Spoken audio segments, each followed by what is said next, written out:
एक रूहानी आत्मा का अंदरूनी सफ़र कैसा होता है। रूहानी आत्मा का सफ़र एक सत्संगी ने किया और उसने अपने सद्गुरु के पत्र भेज करके अपने अनुभव साझा किए। वैसे तो आंतरिक अनुभव हमेशा निजी होते हैं, परंतु भजन और सिमरन को प्रोत्साहित करने के लिए ये पत्र हम सभी सत्संगियों के लिए एक सच्चे संत ने उपलब्ध कराया है। उस पत्र में वो सत्संगी वर्णन करता है, मेरे प्रिय सद्गुरु जी, पिछले महीने आपके दर्शन करने के बाद मेरा मन भजन सिमरन में बहुत गहरा लगने लगा। मेरा ध्यान भजन सिमरन में ऊपर की ओर जाने लगा। पिछले एक सप्ताह से ध्यान बहुत तेजी से लगता गया और एक दिन तो ऐसा हुआ कि मैं कोई सीमा रेखा को पार करने वाला था। उसी समय मेरे सामने एक भयानक से दिखने वाले काल की तस्वीर सामने आ गई। उसे देखकर मैं बहुत डर गया और मेरा सिमरन बंद हो गया। मुझे नाम सिमरन की याद भी नहीं रही। तभी मैंने सद्गुरु से अपील की कि मुझे काल से बचाइए।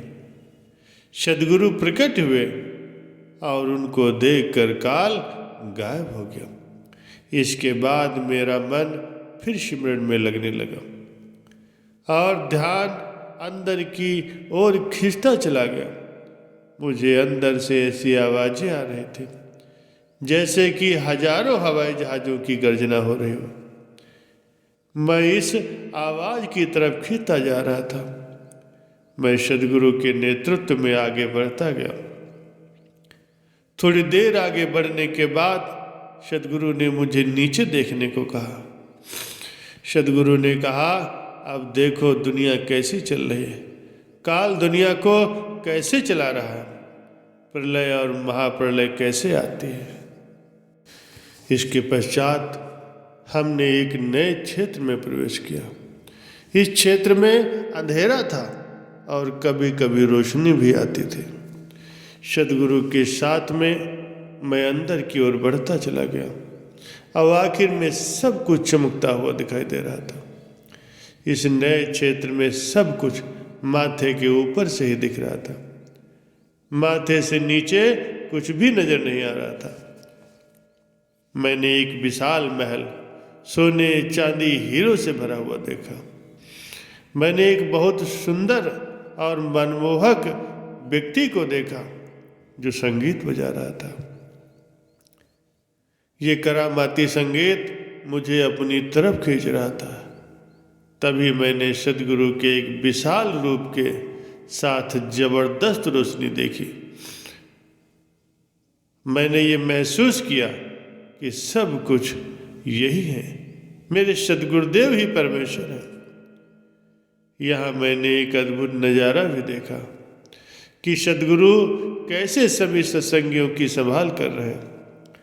ऐसे लग रहा था कि हर एक सत्संगी को तार से जोड़ कर रखे हैं। जब जिसे चाहा उसे ऊपर की ओर खींच लेते हैं और ऊपर के क्षेत्रों के दर्शन करा देते हैं।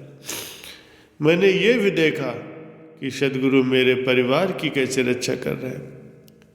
मैंने शंख ध्वनि को सुना और कई प्रकार के वहाँ अन्य भी वाद्य यंत्र बज रहे थे, संगीत बज रहा था। यहाँ पर सद्गुरु ने मेरी परीक्षा लेनी चाहिए। सद्गुरु ने कहा कि ये सब कुछ आपका हो सकता है, क्या आप इसे लेना चाहोगे। मैंने सद्गुरु को बताया कि मेरी इच्छा सद्गुरु शरण की है, मुझे और कुछ नहीं चाहिए। सद्गुरु ने यह भी बताया कि यदि आप ये सब कुछ स्वीकार करते तो इसके बदले में आपको अपना जमा किया हुआ सारा भजन सिमरन और सारी सेवा देनी पड़ती। मैंने फिर सद्गुरु से कहा, मेरा सब कुछ सद्गुरु है, इसके अलावा कुछ नहीं। अगले ही पल में बहुत कमजोरी महसूस कर रहा था। आराम करते हुए मैंने भजन सिमरन करना शुरू कर दिया। तभी मैंने आंखें खोली और मैंने अपने आप को सद्गुरु के सामने पाया। मैं अपनी खुली ही आंखों से सद्गुरु का नूरानी स्वरूप देख रहा था। सद्गुरु का रूप लाखों करोड़ों सूरज की रोशनी से भी ज्यादा तेज चमक रहा था। पिछले कई दिनों से मैं बेचैन था। सिमरन के अंदर की ओर और भी मैं बहुत कुछ देखना चाहता था। आवाज सद्गुरु ने दया करके बाहर और अंदर के नज़ारे दिखा दिए। मैं इतना ज़्यादा संतुष्ट और खुश कभी नहीं हुआ था। आध्यात्मिक अनुभव होने के बाद सद्गुरु ने मुझे हर एक अंदरूनी हिस्से के बारे में अवगत कराया। मुझे ये भी दिखाया कि मनुष्य जीवन और मरण कैसे काम करते हैं। सद्गुरु की दया मेहर से मैंने सद्गुरु का रूहानी और सांसारिक रूप दोनों देखे। मैंने शरीर के ऊपरी हिस्से में एक चमत्कारी और सुख भरी लाइट आती देखी। आखिर में मैंने एक जाली जैसी दीवार देखी। दीवार के उस पार विशाल रोशनी का भरमार था। जब मैं दीवार को पार करके रोशनी का भाग बन गया तो मेरी खुशी का कोई ठिकाना नहीं रहा। फिर सद्गुरु ने बताया कि मैं अभी इतना ज़्यादा आध्यात्मिक रूप से मजबूत नहीं हुआ हूँ, इसलिए अभी इन रूहानी क्षेत्रों में जाने की आज्ञा नहीं है। ये कहने के बाद सद्गुरु ने दर्शन देने बंद कर दिया और मैं वापस संसारी दुनिया में आ गया। मुझे ये अभ्यास हुआ कि सद्गुरु से ज़्यादा कीमती कोई चीज़ इस संसार में नहीं है। आजकल मैं हर रोज भजन सिमरन की करने की कोशिश करता हूँ। कभी सद्गुरु के दर्शन होते हैं और कभी नहीं होते। अब मुझे सांसारिक धन और मान की कोई चिंता नहीं है।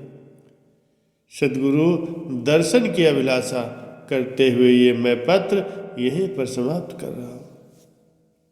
प्यारे सज्जनों, इस पत्र में सत्संगी ने अपने आंतरिक अनुभव लिखे हैं। ये कहाँ तक सत्य है ये नहीं कहा जा सकता, क्योंकि सबके अनुभव अलग अलग होते हैं।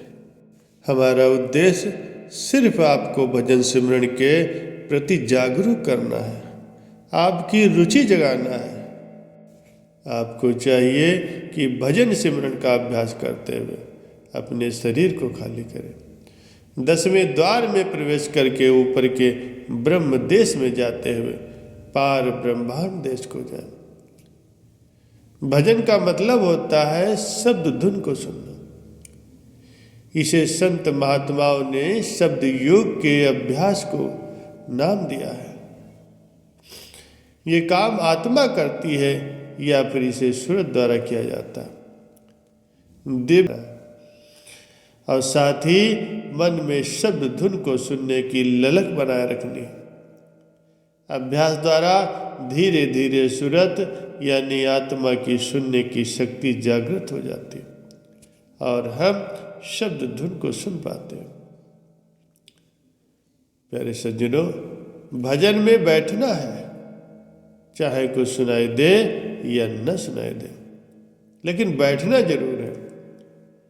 शब्द धुन सदा मौजूद है, पर मन को शब्द धुन सुनने का अभ्यास करना पड़ता है। हमें भजन में बैठने की आदत डालनी है। यही तरीका है जिससे हम शब्द धुन की सूक्ष्म तरंगों को सुन सकेंगे, उससे प्रेम कर सकेंगे। चाहे थोड़ी ही देर सुरत लगे, चाहे थोड़ी सी ही धुन सुनाई दे, तो भी सचखंड में आपकी कमाई की खबर पहुंच ही जाएगी कि कोई आपकी प्रार्थना कर रहा है, कोई आपको याद कर रहा है। प्यारे सज्जनों, महापुरुषों के बताए गए नियमों को हम सबको हित चित्त से पालना करना है। ज़्यादा से ज़्यादा भजन सिमरन करना है, ताकि हमारी सूरत उस परमपिता परमात्मा से एकाकार करके जन्म मरण के झंझटों से आज़ाद हो जाए, इस मानव जन्म में आने का हमारा मकसद पूरा हो जाए और महापुरुषों की प्रसन्नता भी प्राप्त होती रहे।